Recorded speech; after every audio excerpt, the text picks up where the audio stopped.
பிரியமானவர்களே, இயேசுவின் நாமத்தினாலே உங்களை வாழ்த்தி வரவேற்கிறேன். ஒவ்வொரு நாளும் இந்த வீடியோ மூலமாய் வேத வசனத்தோடு உங்களை காண்பதில் மிகுந்த மகிழ்ச்சி அடைகிறேன். நன்றாக இருப்பீங்கன்னு நம்புகிறேன், விசுவாசிக்கிறேன். இயேசுவின் நாமத்தினாலே உங்கள் ஒவ்வொருவரையும் ஆசீர்வதிக்கிறேன். ஆண்டவர் இந்த நாளிலே நம்மளோடு இடைப்படிவிட வார்த்தை ஆதியாகமம் 25ஆம் அதிகாரம் 21ஆம் வசனம் சொல்லப்படுகிறது. மலடியாக இருந்த தன் மனைவிக்காக ஈசாக்கு கர்த்தரை நோக்கி வேண்டுதல் செய்தான். கர்த்தர் அவன் வேண்டுதலை கேட்டறினார். அவன் மனைவி ரெபக்காள் கர்ப்பம் தரித்தார். இங்கே பாருங்கள், அநேக அன்பு சகோதர சகோதரிகளே, நம்ம எல்லா இடத்திலும் ஓடி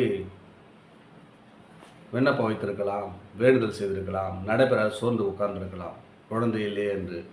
ஆண்டவர் பாருங்கள், இந்த நாளில் நமக்கு ஒரு மறைபொருளான காத்து வெளிப்படுத்துகிறார். ஈசாக்கு யாருங்க? ஈசாக்கு யார்? ஆபிரகாமின் பிள்ளை.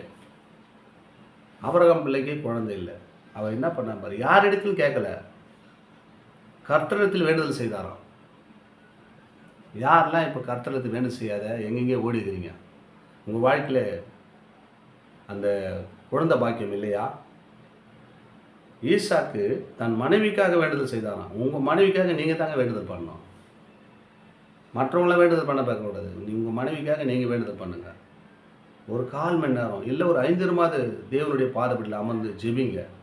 ஆண்டவருடைய விண்ணப்பத்தை வைங்க. ஈசாக்கு பாருங்கள், அவருக்கு ஆபிரகாமுடைய பிள்ளை ஈசாக்கு கர்த்தரை நோக்கி வேண்டுதல் செய்தார். எப்படியாப்பட்ட காரியம் பார்த்தீங்களா? யாருன்னா எங்களுக்காக ஜெபிங்க. நம்மளாம் என்ன பண்ணுறோம்? பாஸ்டர் எங்கள் மனைவிக்காக ஜெபிங்க, குழந்தை இல்லை, முன்னோர்கள்லாம் ஓடுறோம் கண்டி. ஆனால் உங்கள் மனைவிக்காக நீங்கள் யாருன்னா ஒரு 5 நிமிஷம் உட்காந்து ஜெபம் பண்ணிக்கிறீங்களா?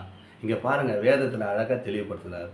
மலடியாக இருந்த தன் மனைவிக்காக கர்த்தரை நோக்கி வேண்டுதல் செய்தான் ஈசாக்கு. கர்த்தர் அவன் வேண்டுதலை கேட்டறினார். அவன் மனைவி ரெபக்காள் கர்ப்பம் தரித்தார்.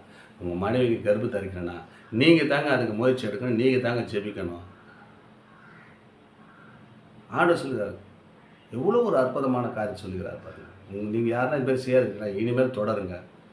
உங்கள் வாழ்க்கையில் ஒரு ஆசீர்வாதம் வேணும், பிள்ளை பாக்கியம் வேணும்னு சொன்னால் புருஷர்களே தன் மனைவிக்காக ஜெபிங்க. 5 நிமிடம் உட்காந்து ஜெபிங்க. அது கிடைக்கலன்னா என்ன கேளுங்க. ஏசப்பா நிச்சயமாக அந்த வார்த்தை கேட்டுக்கொண்டிருக்கிறார். அவர் விடுதலை கொடுக்கிறவர், வெற்றி வேந்தன். ஒரு வார்த்தையில் வல்லமை உண்டு, ஒரு வார்த்தையில் ஜீவன் உண்டு. அந்த ஜீவனுள்ள வார்த்தை இப்போது உங்களோடு பேசி கொண்டிருக்கிறார். குழந்தையே இல்லை என்று வருத்தத்தோடு வேகலத்தோடு இருக்கிற அன்பு சகோதரனே சகோதரிகளே, உங்கள் மனைவிக்காக ஜெபிங்க. ஈசாக்கு தன் மனைவிக்காக ஜெபிக்கும்போது கர்த்தர் அந்த வேண்டுதலை கேட்டிருந்தார், விண்ணப்பத்தை கேட்டார். மனைவிக்கு கர்ப்பம் தரிக்க அருளை செய்யினார்.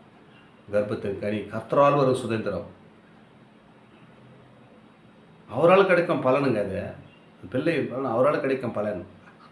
அந்த பலனை சுதந்திர கொள்ளனா நீங்கள் தாங்க கர்த்தரிடத்தில் வேண்டுதல் செய்யணும். ஆண்டவரே என் மனைவிக்கு பிள்ளை கொடுங்கப்பா, எங்களுக்கு ஒரு புத்திர பாக்கியத்தை கொடுங்கப்பா என்று நீங்கள் தாங்க உங்களுக்காக வேண்டுதல் பண்ணலாம். மற்றவங்களாம் உங்களுக்காக வேண்டுதல் பண்ண காட்டிலும் நீங்கள் உங்கள் மனைவிக்கு நீங்கள் ஜெபம் பண்ணுங்க. ஆரம்பிங்க நாள் முதல் கொண்டு. கர்த்தர் இந்த 2ஆம் மாதத்தில் இந்த வார்த்தை கேட்டுக்கிற அன்பு சகோதர சகோதரிகளை உங்கள் வாழ்க்கையில் ஆசீர்வாதத்தை பெற்று அன்போடு வாழ போகிறீங்க. அதுக்காக தான் ஆண்டவர் இந்த வசனத்தை இந்த நாளில் பேசி கொண்டிருக்கிறார். மலடியாக இருந்த தன் மனைவிக்காக ஈசாக்கு கர்த்தரை நோக்கி வேண்டுதல் செய்தான். கர்த்தர் அவன் வேண்டுதலை கேட்டறினார். அவர் மனைவி ரெபக்காள் கர்ப்பம் தரித்தார். பாருங்கள், அந்த உருக்கமாக ஜெபம். எந்த வேலை வெட்டிக்கிதே இல்லை. நமக்கு என்னங்க வேணும்? ஆசீர்வாதம். குழந்தை தாங்க முதல் மெயின் கஷ்டம். அந்த ஆசீர்வாதத்தை பெற்றுக்கொள்ளனா நம்ம 5 நிமிடம் உட்காரணுங்க.